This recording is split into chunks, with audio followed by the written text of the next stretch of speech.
Hello students, welcome to your maths class. देखिए students, last में जो हम पढ़ रहे थे वो था होमोजीनियस डिफरेंशियल इक्वेशंस थी, जिसको हमने एग्जैक्ट डिफरेंशियल इक्वेशन के अंदर चेंज कर रहे थे। उसमें दोबारा से एक बार रिकॉल करते हुए मैं आपको समझा देता हूं कि उसमें हमने क्या किया था। इंटीग्रेटिंग फैक्टर बनाया था, और इंटीग्रेटिंग फैक्टर क्या था हमारे पास, आई एफ जो था वो था हमारे पास 1/mx प्लस एन वाई। यानी कि आपके पास अगर कोई भी mx m dx plus N D Y बराबर 0 टाइप की लीनियर मतलब कि डिफरेंशियल इक्वेशन है तो होमोजेनियस में, तो आप इसमें m का मान अलग लीजिए, n का मान निकालिए, m को x से मल्टीप्लाई कीजिए और n को y से मल्टीप्लाई कीजिए और दोनों को जोड़ दीजिए 1 करके। जो भी वैल्यू आएगी वो क्या होगा, आपका इंटीग्रेटिंग फैक्टर हो जाएगा। ठीक है, उस पर बेस हमने सवाल किया था। और एक क्वेश्चन और देख लेते हैं। आपके जो एक्सरसाइज है फर्स्ट आई, उसका क्वेश्चन है ये। ठीक है, तो हम क्वेश्चन करते हैं 2y cube plus 3y square, question number है आपका third, plus 4y X square dx minus 4x cube minus X square y plus 2x Y square and D Y बराबर 0। ठीक है, तो हमारे पास इसको सॉल्व करने के लिए सबसे पहले हम क्या करेंगे, फिर dx की वैल्यू ले लेंगे। ये वैल्यू किसकी हो जाएगी, m की। 2y cube plus 3y square plus 4y X square, और n की वैल्यू क्या हो जाएगी, माइनस के चिन्ह के साथ में लेना है, माइनस के चिन्ह को छोड़ना नहीं है आपको, और plus 2x Y square.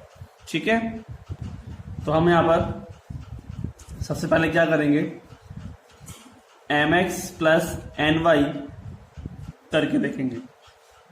mx इसको x से मल्टीप्लाई करना है, इसको y से, तो 2y cube plus 3y square plus 4y X square multiply x plus की जगह माइनस का चिन्ह आ जाएगा, और ये हो जाएगा 4x क्यूब माइनस के X square Y plus 2x Y square into में y। x से मल्टीप्लाई हुआ तो 2x वाई क्यूब हो गया, 3x Y square plus 4y X cube. ठीक है, ऐसे यहां पर भी आ जाएगा माइनस के 4x क्यूब वाई, और माइनस माइनस क्या हो जाएगा, plus X square Y square, और ये हो जाएगा plus minus minus 2x Y cube. देखिए आप 2x वाई क्यूब से 2x Y cube cancel, 4x cube Y से 4x क्यूब वाई।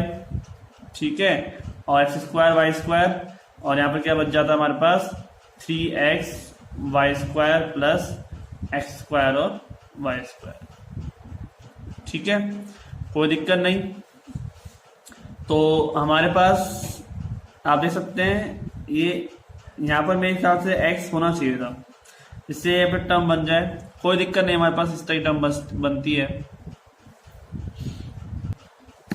बुक में ही यहाँ पर x है, हमने लिखना भूल गए थे, तो 3y स्क्वायर एक्स है, तो यहाँ पे मल्टीप्लाई क्या हो जाएगा, क्योंकि मैंने देखा यहाँ पर टर्म जो है वो एक ही होनी चाहिए, क्योंकि डिवाइड करने में दिक्कत नहीं आएगी ना।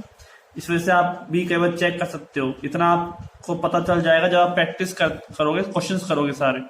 ठीक है, तो ये बच जाएगा 3x स्क्वायर वाई स्क्वायर, और यहाँ से बच जाएगा प्लस के ये, तो ये जाएगा 4x स्क्वायर वाई स्क्वायर। ठीक है, तो हमारे पास इस तरह की टर्म जो है इंटीग्रेटिंग फैक्टर बन गया। तो आई एफ क्या बन जाएगा, 1/4x स्क्वायर और वाई स्क्वायर। ठीक है, अब इस इंटीग्रेटिंग फैक्टर को मल्टीप्लाई करेंगे, या कहें तो 4 स्क्वायर वाई स्क्वायर का डिवाइड करेंगे इस पूरे इक्वेशन के अंदर।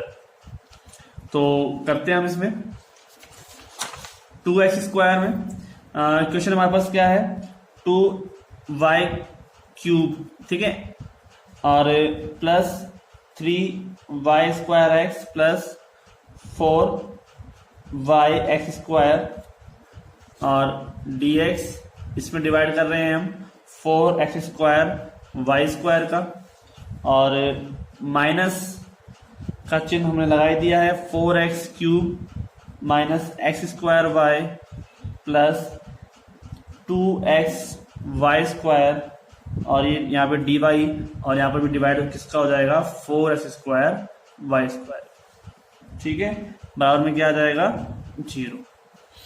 अब देखिए आप डिवाइड करने के बाद हमारे पास क्या बचेगा, 2 से 4 कैंसिल हुआ, y² से y³ कटा, तो ऊपर तो बची हमारे पास y और नीचे बची हमारे पास 2x², ठीक है, प्लस यहाँ पे आपके पास क्या बचेगा, यहाँ बचेगा आपके पास 3/4 और क्या बचेगा x, ठीक है, प्लस 4 y से y कैंसिल, 4 से 4 कैंसिल, और यहाँ बचेगा हमारे पास 1/y, ठीक है, माइनस यहाँ बचेगा हमारे पास 4 से 4 कैंसिल, ऊपर x नीचे y², माइनस यहाँ बचेगा हमारे पास 1/4 और y, प्लस यहाँ बचेगा यहाँ पे 2x, ठीक है, ये हो जाएगा dy, ठीक है। तो ये हमारे पास क्या हो गया, टर्म हो गई।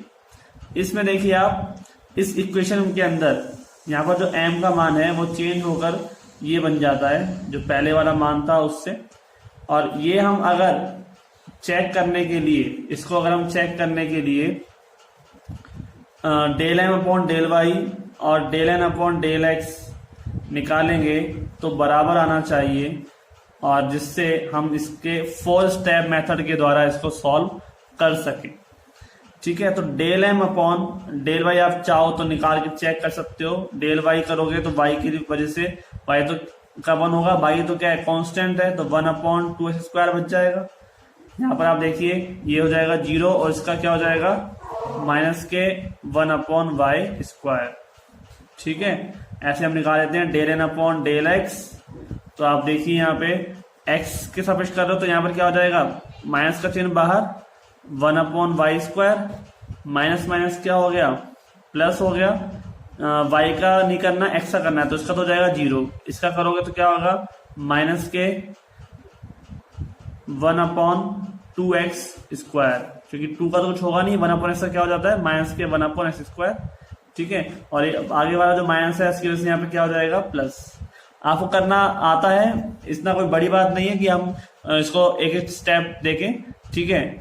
आपको देखना है कि दोनों टर्म्स इक्वल आ रही है या नहीं, इक्वल आ रही है तो इसका मतलब ∂m/∂y इक्वल टू ∂n/∂x बराबर है। तो ये जो समीकरण है इसको हम समीकरण नंबर मान लेते हैं, 2 मान लेते हैं। इससे पहले वाली जो समीकरण है उसको 1 मान लो, समीकरण नंबर 1 ये वाली।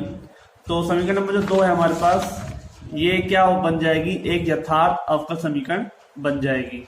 ये है एक यथार्थ अवकल समीकरण है, ठीक है। तो इस हिसाब से आपके पास यथार्थ अवकल समीकरण प्राप्त हुई है, इसका हम क्या निकालेंगे, सॉल्यूशन। और सॉल्यूशन कैसे निकालेंगे, 4 स्टेप मेथड के द्वारा, तो वो हम कर लेते हैं। तो आपके पास m और n का मान आ ही गया है। सबसे पहले मेथड में हम क्या करेंगे, m का समाकल करेंगे, ठीक है, x के सापेक्ष, और y को क्या मानेंगे, अचर। तो m हमारे पास ये है, फर्स्ट मेथड में m है हमारे पास ये, तो m dx करना होता है हमें, तो y/2x² plus 3/4x plus 1/y, जहां पर y क्या होता है, कांस्टेंट होता है, ठीक है, y कांस्टेंट है। और आप जानते हो कि कांस्टेंट तो है, लेकिन हमारे पास समाकल के अंदर वैल्यू को हम बाहर छोड़ लेते हैं, अगर ओनली y भी हुआ तो आपको समाकल करना आता ही है। तो y को तो हमने छोड़ दिया, और 1/2 भी बाहर है, 1/x² जो है उसका हम करेंगे, तो 1/x² का क्या हो जाएगा, माइनस के 1/x, ठीक है, और 3/4 बाहर, 1/x का क्या हो जाएगा log x, और 1/y को छोड़ दोगे तो dx का क्या हो जाएगा x, तो ये हो जाएगा x/y, ठीक है। ये आपने मान ली समीकरण नंबर 3। अब सेकंड स्टेप है कि इसी का हमें, यानी कि इसको हमने क्या माना है, u(xy) माना है।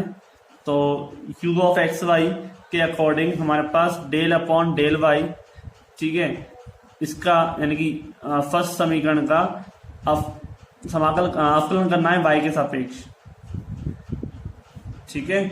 तो हमारे पास इसका क्या करेंगे, हम अवकलन करेंगे। तो del/del y माइनस के y/2x प्लस 3/4 log x और प्लस में x/y। यहाँ आप देखिए y कांस्टेंट नहीं है, ठीक है, x कांस्टेंट है इस तरफ, तो y क्या क्या हो जाएगा, माइनस के 1/2x प्लस 3/4 log x का क्या हो जाएगा 0, क्योंकि x के सापेक्ष तो होगा ही नहीं, इसका होगा हमारे पास, तो इसका हो जाएगा माइनस के x/y², 1/y का ये होता है, ठीक है। तो ये समीकरण नंबर आप ले लो 4। अब नंबर 3 जो है हमारे पास स्टेप, वो है n माइनस, ठीक है, किसका माइनस करना है, इनमें से del/del y u(xy) को, और फिर जो भी बचेगा उसका y के रेस्पेक्ट में समाकल करना है। तो n क्या है हमारे पास, ये n है, माइनस x/y² माइनस 1/4y, और sorry plus minus minus plus हो जाएंगे ना, और माइनस के 1/2x, इसमें से माइनस करना है del/del y, यानी कि इसको, तो ये माइनस करना है, इसका मतलब ये प्लस हो जाएगा 1/2x, और ये भी क्या हो जाएगा प्लस x/y², ये इससे कैंसिल, ये इससे कैंसिल, और क्या बचेगा हमारे पास, ओनली y। आपको पता है कि ओनली y की टर्म ही बचेगी, ये बात फिक्स है, अगर नहीं बचती है इसका मतलब आप कुछ गलत कर चुके हैं पहले वाले स्टेप में, या कहीं कोई गलती आपसे हो चुकी है, ठीक है। तो 1/4y और dy, तो 1/4 तो बाहर आ जाएगा, 1/y का क्या हो जाएगा समाकल, बताइए, log नहीं,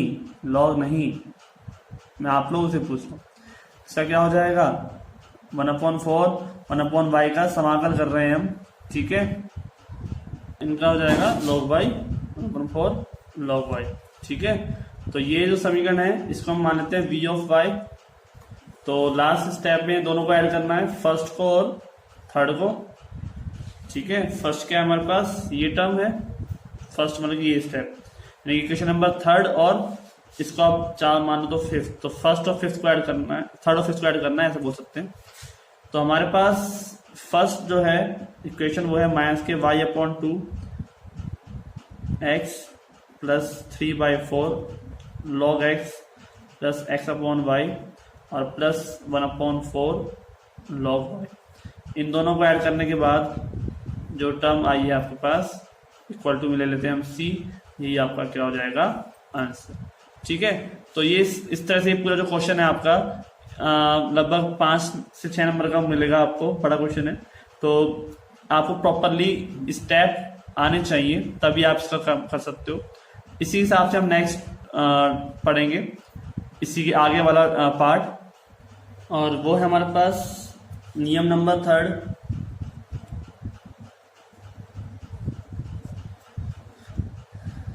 कि क्या कहता है, f1 of xy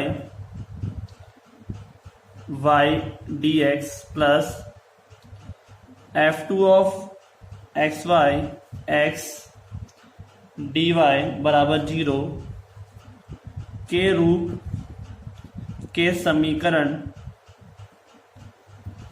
का समाकल गुणक ज्ञात करना, ठीक है। हमारे पास जो सवाल होगा या जो समीकरण होगी वो इस तरह की होगी, f1 of xy y dx plus f2 of xy into में x dy बराबर 0, देखिए जो फंक्शन होगा वो एक्स और वाई का होगा, ठीक है, लेकिन हमारे पास जो बाहर है वो उस पर ध्यान देना है। y ऑफ डी एक्स, यहाँ पर क्या है x ऑफ डी वाई, ठीक है, यहाँ पर है y ऑफ डी एक्स, यहाँ पर है x ऑफ डी वाई। इस तरह के आपको समीकरण प्राप्त होगी। तो हम पास क्या होगा इसका सॉल्यूशन, यदि अवकल समीकरण हमारे पास m d x plus N D Y बराबर 0 का रूप है y1 f of x y, sorry y1 नहीं f1 of x y d x plus x into f2 of x y d Y बराबर 0 हो, ठीक है, इसका ही रूप कोई इस प्रकार का होगा आपके पास, तो समाकल गुणक यानी कि इंटीग्रेटिंग फैक्टर IF आपके पास क्या होगा, वो होगा 1/mx माइनस एन वाई। ध्यान दीजिए ये माइनस के एन वाई है, वो जो पहले वाला था वो प्लस का था, और प्लस का कब था, जब आपके पास होमोजीनियस डिफरेंशियल इक्वेशन थी, ठीक है, याद है ना। और यहां पर एक ही बात कहते हैं कि mx minus N Y is not equal to 0, right.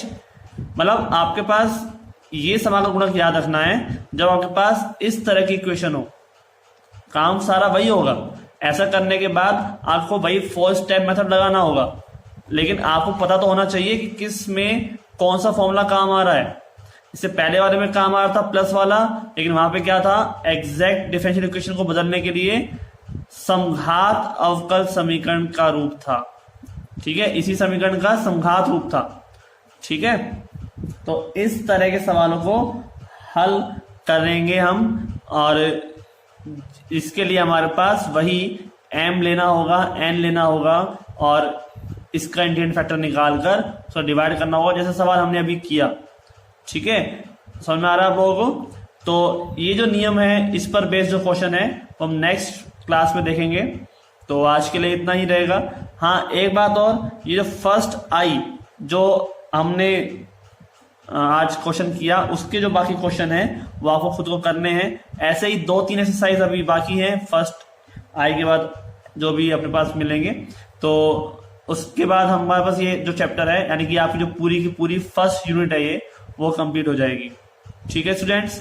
तो कंटिन्यू आप वीडियो देखते रहिए, और क्वेश्चंस जो हैं वो साथ साथ सॉल्व करते रहिए। आपसे मैं फिर कहूंगा कि बिना क्वेश्चन सॉल्व किए कुछ भी नहीं है। जितनी बार प्रैक्टिस होगी उतना ही समाकल करना सीखेंगे। आप खुद देख रहे हो कि नाम है इस बुक का अवकल समीकरण, लेकिन अवकलन से ज्यादा यहाँ पर समाकलन होते हैं, ठीक है। तो मिलते हैं फिर, थैंक यू।